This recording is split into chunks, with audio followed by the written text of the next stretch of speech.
তুমি ধরো শীতকালে আমাদের কলকাতায় চিড়িয়াখানায় ঘুরতে গেলে বা কোথাও ঘুরতে গেলে, সেম কানাডাতেও। চলো ফাইনালি ট্রেন ছেড়েছে।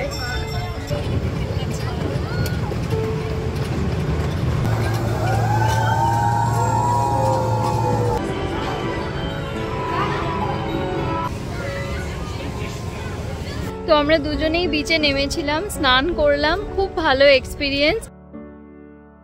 হ্যালো বন্ধুরা, আমি Payel and welcome back to my blog channel our home away home in Canada. আজকে রবিবার আর অনেক দিন পর আজকে আবার ব্লগ করছি। তো এখন বাজে সকাল 10টা মতো আর আমরা দুজন বেরিয়েছি, যাচ্ছি এই সামনেই টিম হর্টনসে, ওখান থেকে কফি নেব আর সাথে কিছু ব্রেকফাস্টও নেব।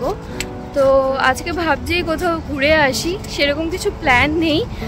যদি কোথাও প্ল্যান হয় তাহলে বেরোবো, আর না হলে বাড়িতেই থাকবো, সারাদিন খাওয়া দাওয়া করবো, মুভি দেখবো। তো চলো দেখা যাক, দিনটা শুরু করলাম। তোমরাও দেখতে থাকো ব্লগটা শেষ অবধি। কেমন লাগলো অবশ্যই কমেন্ট করে জানিও, আর ভালো লাগলে প্লিজ আমার চ্যানেল সাবস্ক্রাইব করে পাশে থেকো। তো এখন বাজে দুপুর 1:30টা মতো আর আমরা বেরোলাম, যাচ্ছি একটা বিচে। তো হঠাৎ করে প্ল্যান করলাম, আর রোববার তো একটু ল্যাদ খেয়ে বেরোতে দেরি হয়ে গেল। আজকে টেম্পারেচারটা ভালোই, 25 ডিগ্রি মতো, রোদ আছে, গায়ে লাগছে রোদ, তবে মাঝে মাঝে এরকম খুব হাওয়া দিচ্ছে, তো গরম খুব একটা লাগছে না। তো চলো যাই, একটা ক্রুজে করে আর কি বিচটাই যেতে হয়। আমরা আগের সামারেও গেছিলাম, তবে আজকে ইচ্ছা আছে যে বিচের জলে একটু নামবো।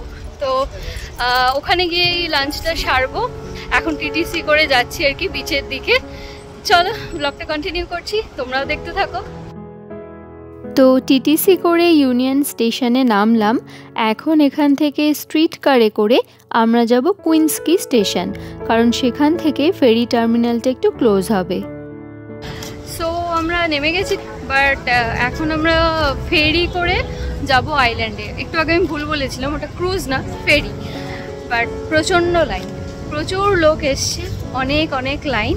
তো লাইনে এখন দাঁড়িয়ে পড়েছি। সায়ন্তন গেছে যে নেক্সট ফেরিটা কখন আছে ওই টাইমিংটা দেখতে। চলো ওখানে গিয়ে আবার ব্লগ করছি, এত লোক। এইটা হলো জ্যাক লেটন ফেরি টার্মিনালের এন্ট্রান্স। এই যে অনেকগুলো গেট আছে, তো আমরা এই লাইনে দাঁড়িয়েছি। এই লাইনে হচ্ছে যারা অনলাইন টিকিট কেটেছে তারা আছে, আর ওইদিকে অফলাইন টিকিটের কাউন্টার। তো এবার এখান থেকে এগিয়ে আমাদের ফেরির সামনে দাঁড়াতে হবে, নেক্সট ফেরিটা যেটা আছে সেটাই উঠবো। আচ্ছা একটু বলে দিই, এখানে 3টে আইল্যান্ড যাওয়ার জন্য ফেরি ছাড়ে। একটা হচ্ছে হ্যানল্যান্ডস পয়েন্ট, একটা সেন্টার আইল্যান্ড, আর একটা ওয়ার্ডস আইল্যান্ড। কিন্তু যেহেতু সেন্টার আইল্যান্ডে একটা অ্যামিউজমেন্ট পার্ক আছে, তো সেন্টার আইল্যান্ডের ফেরিতে সবচেয়ে বেশি ভিড়। আমি তোমাদের ব্যাক ক্যামেরা করে দেখাচ্ছি, দেখো। এই যে এইটা হচ্ছে হ্যানল্যান্ডস পয়েন্ট, দেখতে পাচ্ছ? এইটা সেন্টার আইল্যান্ড, এখানে ভিড়টা জাস্ট দেখো। আর ডান দিকে ওয়ার্ড আইল্যান্ড, এখানে কোনো ভিড় নেই, এই দুটোতে। মিডলেরটাই সবচেয়ে বেশি ভিড়, আর আমরা ওইখানেই এখন যাব। তো এখন বাজে 2টো মতো, নেক্সট ফেরিটা আছে 2:15। তো আমি ভেতরে গিয়ে দাঁড়াই, উঠে জাস্ট 10 মিনিট লাগে আর কি আইল্যান্ডটায় যেতে। তো চলো, সামনে অনেক লোকজন, আর তাদের সবার সাথেই বিচ ম্যাট, চেয়ার, জলের বোতল, খাবার দাবার অনেক কিছু আছে। তো আমরা খাবার দাবার সাথে কিছু নিইনি। ওই আইল্যান্ডে গিয়ে ওখানে 2-4টে দোকান আছে, সাবওয়ে, ডমিনোজ এরকম আছে, আগেরবার গেছিলাম। তো ওখান থেকেই কিছু এখন খেয়ে নেব।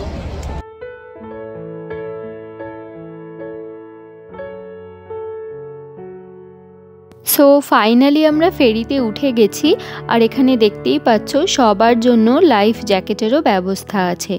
যাই হোক, ফেরি তো ছাড়লো, আর এখান থেকে যেমন বললাম আইল্যান্ডটা ভীষণই কাছে, তবে জলের কালারটা কিন্তু খুব সুন্দর। যদিও পাড়ের দিকটা একটু ঘোলাটে টাইপের, কিন্তু যত দূর ফেরিটা যাচ্ছে তত জলের কালারটা আরও সুন্দর লাগছে।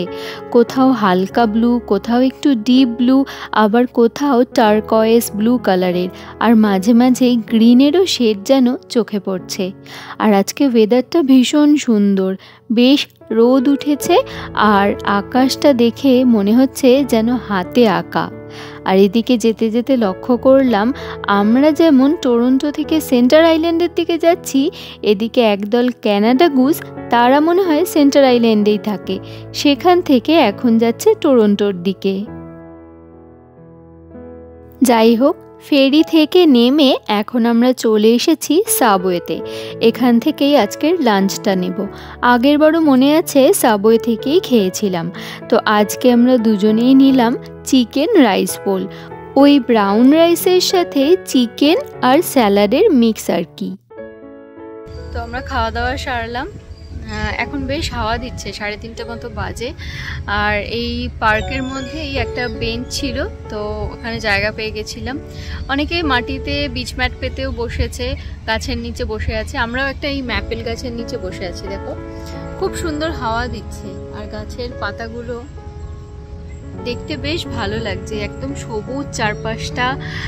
সামারে এই 2-3 মাসই খুব মজা এখানে, মানে যেরকম ইচ্ছে জামা কাপড় পরা যায়, যতক্ষণ ইচ্ছে বাইরে থাকা যায়, কারণ সানসেট অনেকটা দেরিতে হয়, ঘোরা যায়। তো খেয়ে দিয়ে একটু ল্যাদ লাগছে এখন, বাট অ্যামিউজমেন্ট পার্কের দিকে যাব, তাই তো ওখানে দেখি কিছু রাইডস চড়বো আর তারপরে বিচেও নামবো।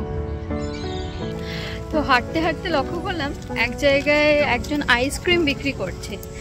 এবার যতই তুমি ঘুরতে এসে খাবার দাবার নিয়ে আসো, জল নিয়ে আসো, চিপস কোল্ড ড্রিঙ্কস এসব নিয়ে আসতে পারো, কিন্তু আইসক্রিম, তারপরে ডাবের জল, হ্যাঁ নিম্বু পানি মানে যেটা লেবুর শরবত, এইগুলো কিন্তু সব জায়গায় বিক্রি হয়। মানে তুমি ধরো শীতকালে আমাদের কলকাতায় চিড়িয়াখানায় ঘুরতে গেলে বা কোথাও ঘুরতে গেলে কোনো পার্কে, সেখানেও পাবে, সেম ক্যানাডাতেও। মানে এখানে পার্কের মধ্যে আইসক্রিম বিক্রি করছিল দেখে মনে হলো খাই, তাও এক্ষুনি খেয়েছি, পেট ভর্তি আছে, তো আমরা আর খেলাম না। সায়ন্তন এখন এদিকে ঢুকছে। এদিকে একটা ওয়াটার বডি আছে, মানে ছোট্ট একটা এনক্লোজড লেক টাইপের, লেক না একটা পন্ড টাইপের আছে। তো এখন ইচ্ছা হচ্ছে ওদিকটায় যাবে, চলো যাই দেখি। 2-3 জন লোক ছোট বোটে করে বোটিংও করছে, আর প্রচুর লোক এসছে আজকে, মানে ফ্যামিলি নিয়ে। সামনে তোমাদের দেখাচ্ছি, টেবিলগুলো অকুপাই করে সবাই পিকনিক করছে একদম।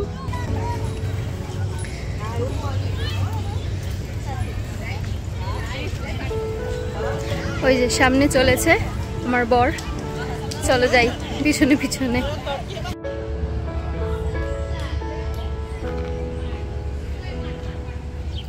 জায়গাটা কিন্তু বেশ সুন্দর, ছোটোর উপরে। আর ওই দিকে দেখো একটা ব্রিজ আছে। এবার আমি বুঝতে পারছি না যে যারা বোটটা চালাচ্ছে তারা কি ওই যে ওইখান থেকে বোট নিয়েছে নাকি এটা পার্সোনাল নিজেদের, সেটা ঠিক জানি না।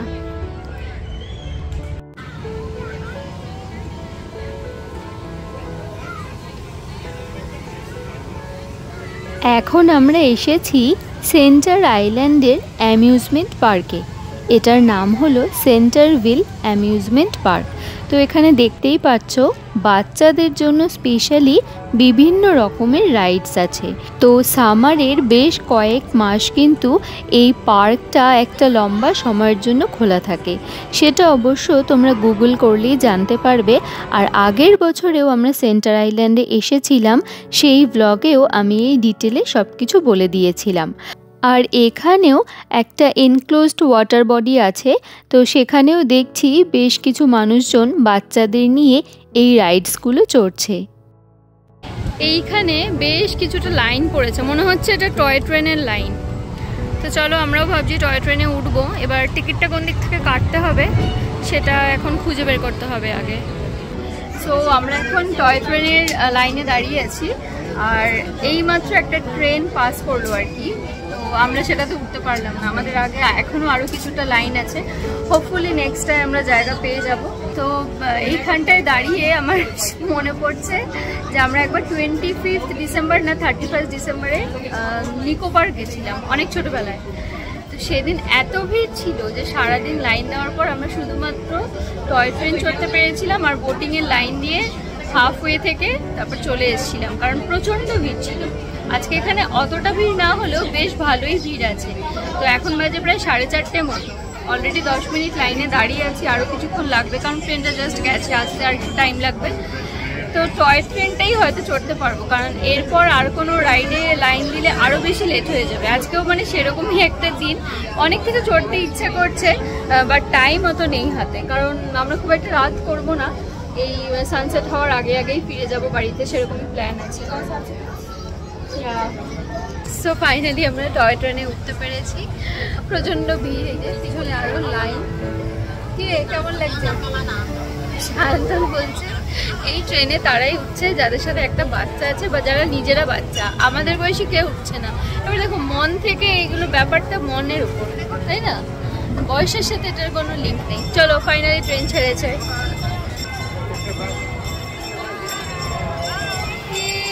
কি ভালো লাগছে।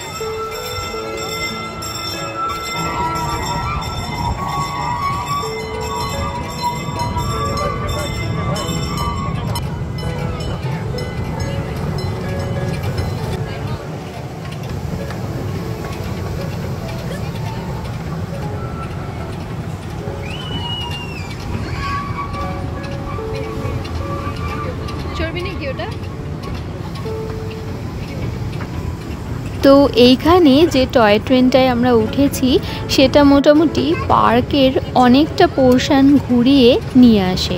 তো আগের বার এটা মিস হয়ে গেছিলো, তাই টার্গেট করেছিলাম এবার টয় ট্রেনটা চড়তেই হবে। তো চড়তে চড়তে দেখতে পাচ্ছি চারপাশে রোপওয়ে যাচ্ছে, আবার অনেকে ছোট বোটে বোটিংও করছে। আর এদিকে একটা ছোট্ট জু মতো আছে যেখানে মাত্র 2-3টে প্রাণী আর কি আছে। তার মধ্যে একটা হলো ময়ূর, সেটা দেখতে পেলাম। আর সাথে গাধা, ঘোড়া এই ধরনের কিছু প্রাণীও ছিল। যাই হোক, টয় ট্রেনটা এবার একটা টানেলের মধ্যে ঢুকছে, সবার এক্সাইটমেন্ট আলাদাই।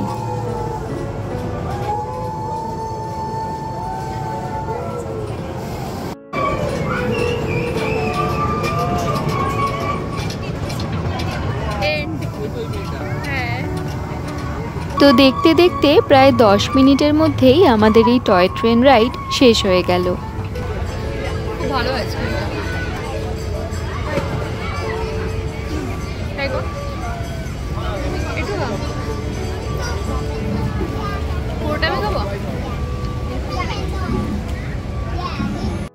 তো এদিকে অ্যামিউজমেন্ট পার্কে বেশ কিছুক্ষণ টাইম কাটালাম আর একটা খুব ভালো আইসক্রিম খেলাম। তো এবার ফাইনালি যাচ্ছি বিচে নামবো বলে। এখন আমরা ফাইনালি যাচ্ছি বিচে। বিচটা ভীষণ সুন্দর, আর এখান থেকে এই চারপাশটা, স্পেশালি এই জলটা আরও সুন্দর লাগছে।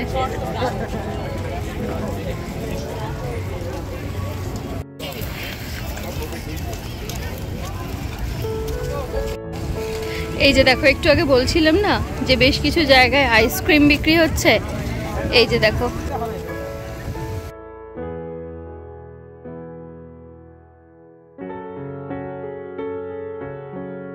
এখানে একটা ছোট্ট গার্ডেন, তার মধ্যে কি সুন্দর সব ফুল দেখো।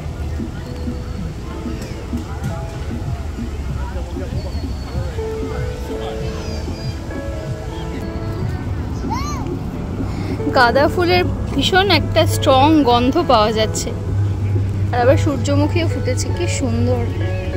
আচ্ছা, এখানে একটা বিচ আছে, সেটা তো আগেই বললাম, কিন্তু তার আগে একটা ছোট্ট সুইমিং পুল মতো করা আছে বাচ্চাদের জন্য স্পেশালি। তো সেখানেও অনেকে স্নান টান করছে, তোমাদের দেখাই। আর তারপর একটু এগিয়ে বিচটা।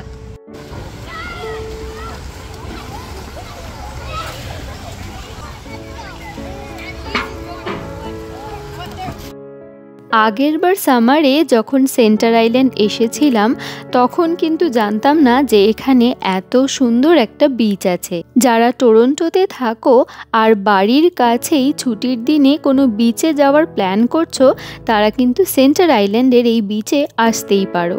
তো এবার আমরা এসে জলে নামলাম, সাঁতার কাটলাম, বেশ ভালো লাগলো। আর সামনে যেটা দেখছো ওটা কিন্তু অন্টারিও লেক। তবে লেকের সামনে কিছুটা জায়গা এভাবে পাথর দিয়ে গার্ড করা হয়েছে, এখানেই সুইমিং করা যাচ্ছে। পিছনের দিকটা শুধুই বোট রাইড করার জন্য। আর এখানে চেঞ্জিং রুমেরও বেশ ভালো ব্যবস্থা আছে। তো আমরা দুজনেই বিচে নেমেছিলাম, স্নান করলাম, খুব ভালো এক্সপিরিয়েন্স, ভীষণ ভালো লাগলো। আজকের দিনটা খুব ভালো কাটলো। আর এখন যাচ্ছি ফেরির দিকে। এই একটু 10-15 মিনিট পরেই ফেরিটা ছাড়বে। এখন আর টিকিট কাটতে হবে না, সকালে যখন এসেছিলাম তখনই টিকিট কেটে নিয়েছিলাম, আসার যাওয়া দুটো টিকিটই একসাথে। তো আজকের ব্লগটা এখানেই শেষ করছি। কেমন লাগলো অবশ্যই কমেন্ট করে জানিও, আর ভালো লাগলে প্লিজ আমার চ্যানেল সাবস্ক্রাইব করে পাশে থেকো। সবাই খুব ভালো থেকো, সুস্থ থেকো আর আনন্দে থেকো। দেখা হবে খুব তাড়াতাড়ি পরবর্তী একটা ভিডিও নিয়ে।